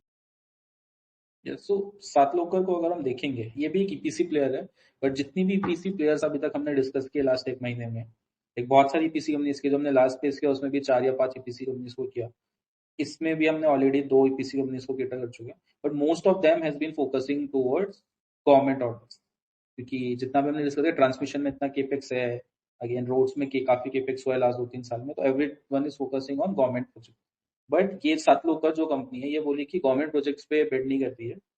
They are focusing more on the private players, जो कि 6 से 12 महीने में उस project को execute करे, वहां से कैश आए एंड उसको सब्सटेंशियली ग्रो करे. गवर्नमेंट प्रोजेक्ट क्या होता है, थोड़े लंबे टाइम के प्रोजेक्ट्स होते हैं, कभी कभी 18 से 24 महीने भी चले जाते हैं, तो उसी टाइम में उतने टाइम में उनकी वर्किंग कैपिटल थोड़ा फंसा हुआ रहता है. बट इस कंपनी को ने स्ट्रेटेजिकली डिसाइड किया है कि उन्हीं ऑर्डर्स को बिड करेंगे जिनको ये 3 से 12 महीने में खत्म कर सकते हैं. तो कंपनी के लिए अभी टोटल ऑर्डर 800 करोड़ की है, which will be executed in 3 to 12 months. अगर आप देखोगे FY25 में इसका रेवेन्यू था अराउंड 400 करोड़. तो अगर 12 महीने में 800 करोड़ का ऑर्डर अगर they would be able to execute, तो 100% ग्रोथ रेट भी पॉसिबल है. सो अगर ये कंपनी ने अभी टोटल 7,000 करोड़ के ऑर्डर के लिए कोटेशन डाला हुआ है, over 500 customers. Historical success rate इनकी थी अराउंड 12 to 14 की. अगर 100 करोड़ के ऑर्डर बिड करते हैं तो 12 करोड़ का ऑर्डर मिलता है. तो अगर आप 10 से 15%, 10% भी पकड़े तो 700 करोड़ का ऑर्डर बुक आने के तो बहुत हाई चांसेस है इस कंपनी के लिए. मैनेजमेंट बोलती है कि इंडस्ट्री के अंदर जितना भी मैन्युफैक्चरिंग सेगमेंट में केपेक्स हो रहा है प्राइवेट प्लेयर्स का, उसको they want to cater and they want to predominantly work into the fast track projects only. जिससे क्या होता है, इनका वर्किंग कैपिटल साइकिल जल्दी रोटेट हो सकता है. करंटली रेवेन्यू कंपोजिशन इस कंपनी का 73% is coming from Tamil Nadu state, followed by Karnataka 20% and Uttar Pradesh 7%. So they are taking steps to penetrate into other geographies also. Management ने, जैसे मैंने अभी ऊपर डिस्कस किया, they are not pursuing government roads, bridges projects, because वो 1 साल से ज्यादा में मतलब एग्जीक्यूट होता है. सो उन्होंने थोड़े सोलर प्रोजेक्ट्स भी किए हैं, but more on the residential side, and they have a aim to expand into industrial solar projects also. Company का अगर हम देखेंगे आईपीओ, प्री आईपीओ से पहले जो एम्प्लॉइज थे, मतलब ईपीसी कंपनी के लिए एम्प्लॉइज होते हैं basically labours, and they need labour so that वो प्रोजेक्ट को जल्दी जल्दी एग्जीक्यूट कर सके. तो प्री आईपीओ के 139 एम्प्लॉइज थे, अभी इनके 360 प्लस है. नेक्स्ट 1 साल में 1000 प्लस लेबर्स को they want to onboard, जिससे कि लार्ज ऑर्डर्स को एग्जीक्यूट कर सके विदाउट एनी एग्जीक्यूशन चैलेंजेस. अब देखिए कंपनी ट्रेडिंग अराउंड एट 24 का पी, बट ग्रोथ प्रोस्पेक्ट 60-65% के भी हो सकते हैं. तो लेस देन 0.5 की पीजी पे इस कंपनी मिल रही है. बट ये कंपनी एक एसएमई कंपनी है एंड ईपीसी कंपनीज को अभी मार्केट उतना वैल्यू नहीं कर रहा है। अगर हम देखें जितना भी हमने डिस्कस किया, जो कि 1 साल पहले हर ईपीसी कंपनीज को अच्छी वैल्यूएशंस मिल रही थी मार्केट में, अभी वो नहीं मिल रही है। सो लुक्स वेरी इंटरेस्टिंग, कैसे बिजनेस एग्जीक्यूट होता है, it's very interesting to track, क्योंकि एक नीश प्लेयर है अपने सेगमेंट में। दैट्स ऑल फॉर सात लोग। थैंक्स मंथन। अ, अभी हम एक इंटरेस्टिंग फार्मा सेक्टर की कंपनी देखेंगे। सो फार्मा में काफी सारे एलिमेंट्स होते हैं, जैसे मेडिसिन ड्रग्स होते हैं, देन एपीआई रहता है, सीडीएमओ रहता है, then you have hospitals and then you have diagnostics. तो आपको सबको पता है कि जब से कोविड-19 दुनिया में आया है, तब से ओवरऑल डायग्नोस्टिक्स वहां पे एक बहुत बड़ा स्पाइक हो गया। एंड इन जनरल जैसे लाइफस्टाइल डिसीजेस बढ़ रहे हैं सिटीज में, टायर 1 टायर 2 में, वैसे डायग्नोस्टिक्स का और इम्पोर्टेंस बढ़ रहा है। One is for early diagnosis and second is to monitor and keep it under control. So the company that we want to discuss is Vijaya Diagnostic Center. It was established in 1981 and it has grown to become one of India's leading diagnostic service providers. खास बात यह है कि they have integrated B2C focus. So इनकी commitment है to deliver high quality comprehensive diagnostic solutions and it has built a robust network of 151 centers spread across 25 cities in India. Company has an integrated business model where they have combined pathology and radiology services under one roof. This allows them to offer a wide range of diagnostic tests with accuracy and efficiency. This company is successful in creating a dense market, consolidating its foothold in its core geographies of AP and Telangana. यानी Vijaya diagnostics mainly ये दो states में है. Financial performance, they have achieved a revenue of 681 crores with a 24% growth in FY25. EBITDA is 273 crores with again a 24% growth, and the EBITDA margin is very high at 40.1%. PAT जो है, profit after tax, that is 143 crores and that is 21%. So we have tracked some interesting operational metrics for this industry for you. तो ये company को देखने का एक तरीका है. So the total tests जो उनके यहाँ पे हुए in FY25, that is 14.8 million. तो उसमें 24% ग्रोथ हुआ लास्ट ईयर है. इनके जो सेंटर्स है वहां पे जो फुटफॉल हुए वो 4.2 मिलियन हुए, वहां पे 18% ग्रोथ हुआ. तो यहाँ पे एक इंटरेस्टिंग मेट्रिक है कि आपके जितने टेस्ट हुए उसको अगर फुटफॉल से डिवाइड करें तो आपको एक रेशो मिलता है. सो that is in current year it was 3.53 versus 3.35 last year, वहां पे भी ग्रोथ है. इसका मतलब ये है कि पर पर्सन हु कम्स इन कितने टेस्ट होते हैं on average. So that is an important metric. तो वहां पे भी अपने को एक क्वालिटेटिव ग्रोथ दिख रहा है. Revenue per test has remain stable at 461 rupees across FY24 and 25. Revenue per footfall has gone up from 1543 to 1627. Diagnostic centers का expansion हुआ है from 145 to 151. Revenue mix, जैसे हमने बोला, उनका concentration Hyderabad 72%, rest of AP Telangana 18% है. So this constitutes 90%. And then you have Pune 6%, Kolkata 3% and others is 1%. So radiology versus pathology breakdown क्या है? These are the two main segments. Radiology is 37% and pathology is 63%. इनका जो B2C revenue है, जो focus है, that is 93% और wellness share is a good 14%. Guidance क्या है? मैनेजमेंट जो एक्सपेंशन चल रहा है उससे कॉन्फिडेंस दिया है कि they will able to grow at 15% CAGR for the next 2 to 3 years. So last year against 24%, now on a higher base, they will continue at 15 plus CAGR. The growth is expected to be a mix of volume and value. हमने value कैसे grow हुआ है उसके parameters देखे. Obviously the management has suggested based on that. Impact on margins, अभी क्या हुआ है कि एक्सपेंशन में there is simultaneous launch of multiple hubs. So there is expected drag on the EBITDA in the first 2 quarters of FY26. But एक बार ये centres break even के पास आना चालू होंगे तभी that drag will go away and the EBITDA will be at a normal level at the company. So they are expected that by the Q4 of FY26 they will be able to stabilize the EBITDA and in fact they will get a bigger revenue due to the expansion. The volume contribution from the new centers is likely to be 3 to 4% in FY26. So होता क्या है कि when you have new places, new stores or new locations, पहले आपको revenue मिलेगा, but loss making रहेगा because it is new and a lower revenue. So पहले आपके P&L में revenue का फायदा होगा, then somewhere it will get to a break even level जहाँ पे उस सेंटर के कॉस्ट और रेवेन्यूज मैच होते हैं and then it will become profitable. So that trajectory is likely to be there. Initially, the revenue from these centers is likely to be dominated by advanced radiology, and the volume contribution is likely to be 2 to 3%. मतलब again यहाँ पे दिख रहा है कि volume 2 to 3% होगा, लेकिन overall 3 to 4% होगा. Means consistently they are able to predict a volume and a value growth. Over to you, Manthan, for more points on this.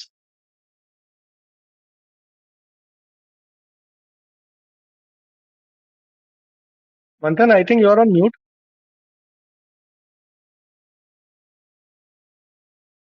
Yes, so let's discuss Vijaya diagnostic. तो जैसा आपको पता है कि post Covid पूरे India के अंदर एक अवेयरनेस है कि प्रिवेंटिव टेस्ट भी काफी होने लग गए हैं. तो उसके कारण क्या हो रहा है ना, डायग्नोस्टिक स्पेस के एक सेक्टोरल टेलविंड टाइप में है. बट इशू क्या हुआ है ना, लास्ट 2-3 साल में सबको जब टेलविंड हुआ तो every other companies coming into the diagnostic space. तो विजया डायग्नोस्टिक का एक स्पेशल और मे बी एक बहुत फेमस मॉडल है, with they call it hub and spoke model. उसको बेसिकली 2 मिनट में समझते हैं. सो हब क्या होता है, एक बड़ा रेडियोलॉजिकल सेंटर जहाँ पे सारे बड़े एडवांस रेडियोलॉजिकल टेस्ट से लेकर सारे ब्लड के टेस्ट से लेकर सब कुछ होता है. So MRI, CT scan, everything, and वहाँ पे ही सेंट्रल प्रोसेसिंग लैब्स है बेसिकली. तो एक सिटी में जाके दे क्रिएट 2 or 3 हब्स. उसके around they make their spokes is called smaller centre, जो कि हब से बहुत छोटे होते हैं. May be we can call it as a collection centre only, जहाँ पे वो सैंपल कलेक्ट करते हैं and it's send to hubs. और बेसिक रेडियोलॉजी सर्विसेज रहती है लाइक एक्सरे और ECG. तो हब एंड स्पोक मॉडल से क्या होता है ना कि एक कंपनी ने, मतलब एक पुणे जैसी जगह पे अगर उन्होंने एक हब खोला, उसके आसपास वो डिफरेंट डिफरेंट स्पोक्स बनाएंगे तो काफी बड़ी टेरिटरी को एक्वायर कर सकते हैं. बट उनका केपेक्स लिमिटेड रहेगा instead of opening multiple hubs at a larger distance. But इसमें भी जैसा भी हमने डिस्कस किया ना, जब भी कोई नया हब खुलेगा उसमें केपेक्स लगेगा, बट डे वन से वो प्रॉफिटेबल नहीं होगा. It will take certain time to become profitable. तो जैसे जैसे हब्स मैच्योर होते हैं, स्पोक्स का नेटवर्क आसपास बनता है, तो this company will start the hubs will start making profit. तो उससे ही कंपनी की प्रॉफिटेबिलिटी आएगी. तो इस कंपनी के लिए इंटरेस्टिंग क्या है, हमको ये ट्रैक करना है कि कितने नए हब्स खुल रहे हैं every year. So ये जो कंपनी थी, it was mainly dominated in Hyderabad. So still 72% of the revenue is coming from Hyderabad. Pune में recently they have recently moved into East, which is like West Bengal. उसमें कोलकाता में खोला है. So वहां से इनका revenues अभी start होना, मतलब आना start हो रहा. तो हम देखेंगे उन्होंने लास्ट 2 महीने के अंदर 6 हब्स खोले हैं. 2 पुणे में खोले, 2 बेंगलोर में खोले और 2 वेस्ट बंगाल के अंदर खोले. पुणे के अंदर उन्होंने एक इनऑर्गेनिक एक्सपेंशन स्ट्रेटेजी भी लगाया है. पुणे का एक बहुत फेमस डायग्नोस्टिक चेन है, PH डायग्नोस्टिक सेंटर. तो जितने भी कोई अगर पुणे का है, किसी ने कॉर्पोरेट में काम किया है, तो जो उनके हेल्थ इंश्योरेंसेज होते थे उनका टाइप PH डायग्नोस्टिक से ही होता था. ठीक है, तो इसको एक्वायर करने से क्या होगा, इनको ऑलरेडी एक बेस मिल गया है inside Pune, which is the जो PH डायग्नोस्टिक था वो largest B2C integrated diagnostic chain थी. तो उसको अभी इन्होंने एक्वायर कर लिया है. ठीक है, वैसे ही अब इन्होंने बेंगलोर के अंदर 2 नए हब्स खोले हैं, जैसा भी हमने डिस्कस किया Q1 26 में. They are assessing more lease opportunities for hubs in Bangalore. Similar strategy they are implementing in West Bengal also. तो जब आप ये देखोगे कोई एक रीजनल प्लेयर जो कि विजय डायग्नोस्टिक था हैदराबाद के अंदर, now they have started doing a geographic expansion. तो बैलेंस शीट पे, P&L पे शॉर्ट टर्म के लिए प्रेशर रह सकता है, क्योंकि जितने भी नए हब्स है वो अभी प्रॉफिटेबल नहीं होंगे.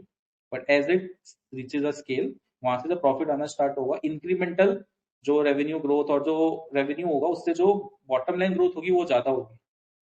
सो फ्यूचर में भी नेक्स्ट 2 or 3 years की फ्यूचर विजिबिलिटी जो है, जैसे जैसे कंपनी एग्जीक्यूट करती रहती है, hubs become profitable, PAT growth can be much higher than the revenue growth. And again इसमें डिमांड तो काफी है डायग्नोस्टिक सेगमेंट में, तो demand is not the issue. That's all for Vijaya Diagnostic. Thanks, Manthan. And we have Tejas has requested for to ask a question or speak. तेजस, मैंने आपको speaker बनाया है, आप पूछ सकते हैं, बता सकते हैं.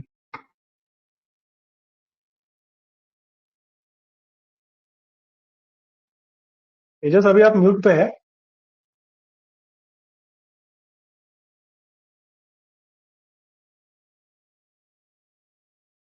तेजस, we can see you are on mute.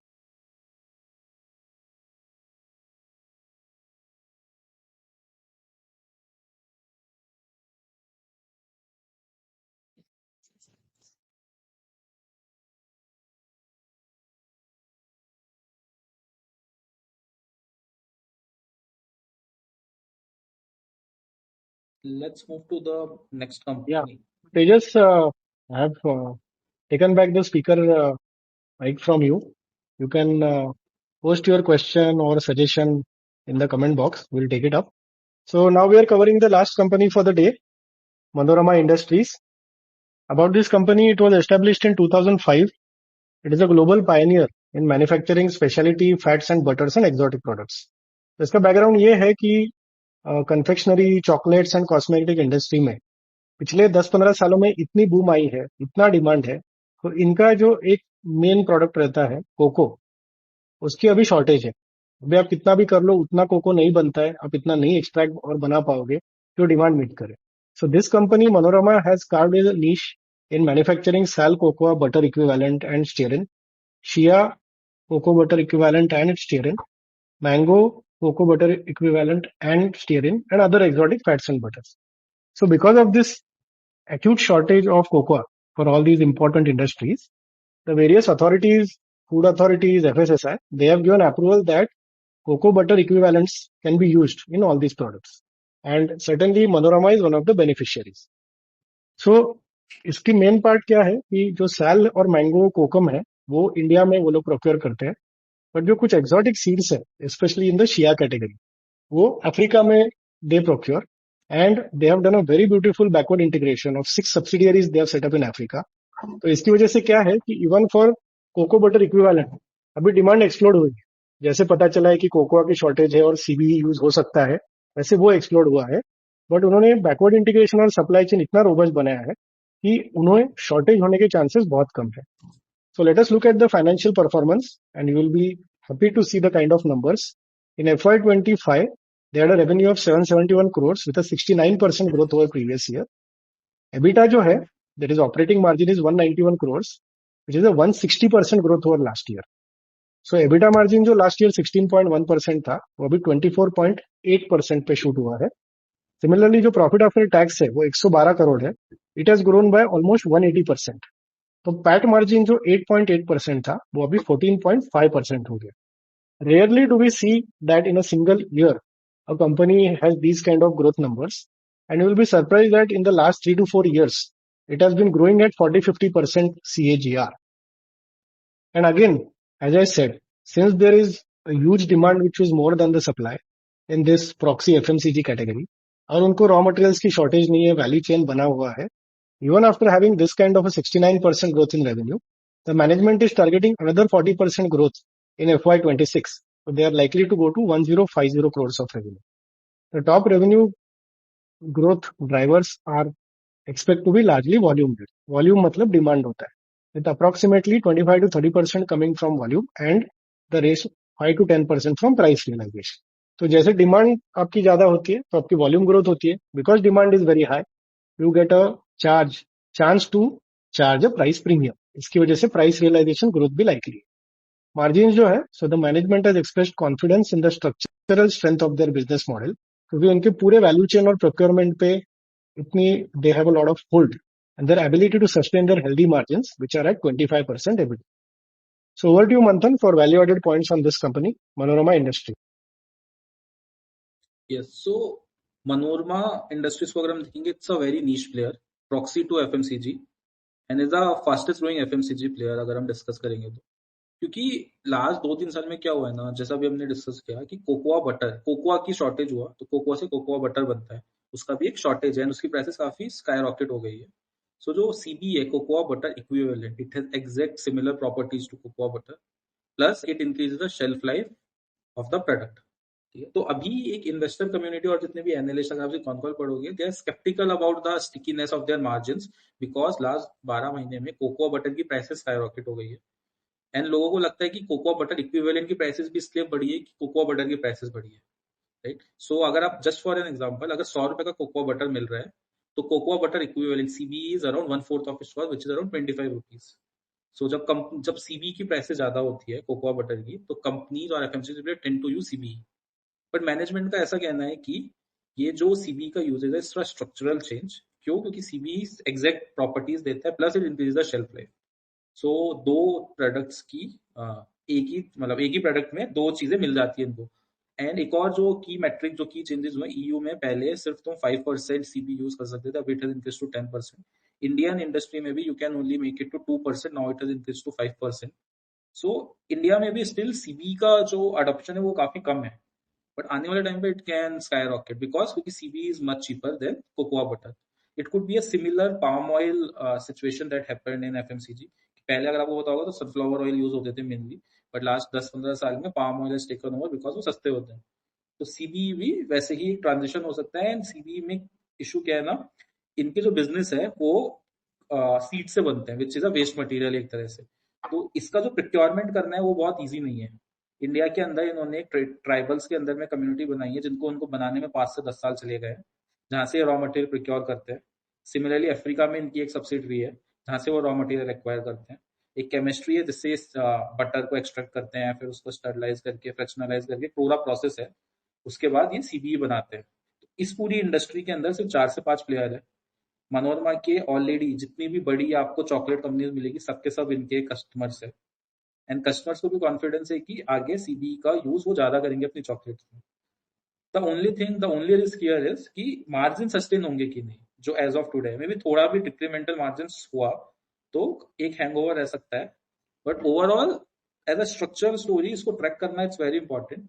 जब भी आपको ये सस्ता मिले और मे बी वैल्यूएशंस आप इंडिपेंडेंटली चेक कर सकते हो, बट बिजनेस में की मोड्स है. Again we are tracking this company, हम काफी डीप डाइव किया है. मे बी नेक्स्ट वीक इसके ऊपर हम एक वीडियो बना सकते हैं जिसको आप देख सकते हो. सो मनोरमा में इतना ही है. I would just like to add couple of points regarding our YouTube channel.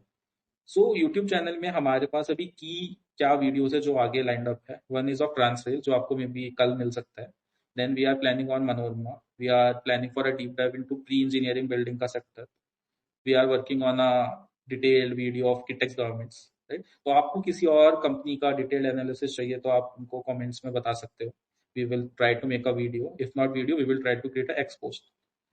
As of today हमको नहीं लगता कि हमारे जितना काम कोई मे बी ट्विटर पे कर रहा है, जहाँ पे हम मल्टीपल सेक्टर की कॉन कॉल्स, ट्रांसमिशंस में क्या हो रहा है, ट्रांसफॉर्मर्स में क्या हो रहा है, मनोरमा में क्या हो रहा है, मे बी फार्मा में सीडीएमओ में क्या हो रहा है, व्हाट इज GLP-1. तो ये सब चीजें हमने लास्ट 2 महीने में हमारे चैनल पे कवर किया है.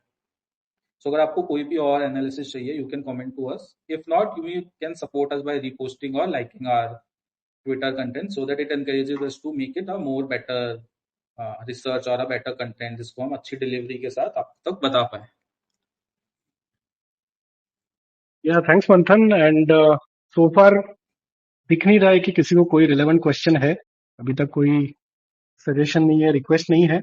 So I guess thank you everybody for your patience. We covered around 12 high growth companies. और हाई ग्रोथ के अलावा हमारे पास काफी सारे पैरामीटर्स थे कि उस इंडस्ट्री में उनके पास क्या यूएसपी है, क्या मोट है, and we could also identify some of the likely risks that those companies will encounter. As we discussed in the middle of the session, Q4 results of India Inc. have been very interesting. एक जो general slowdown आ रहा था Q1 से, and वो reasons हमने पहले भी discuss किए थे, वो स्लोडाउन कहीं पे चेंज होते हुए दिख रहा है. May be the market is also responding positively because of that, and it's a very dynamic thing. तो all eyes will be on Q1 now. जैसे मैंने आपको बताया कि we cover many important companies, up to 200 to 250 companies के results with value added comments हम हमारे Twitter handle पे कवर करते हैं. तो again in Q1 will be waiting with bated breath कि हमें कौन से सेक्टर्स, कौन से कंपनीज डीप डाइव के लिए मिले. और जैसे पुरानी कहावत है कि it's only a few companies that you need over a lifetime of a investor to build generational wealth. So with that and doing deep research and presenting to all of you, अभी इस Twitter space को हम end करते हैं. Thank you for your patience. और आपको कुछ भी बताना हो, पूछना हो तो कमेंट्स सेक्शन प्लीज यूज कीजिए. We also have a DM where we are active.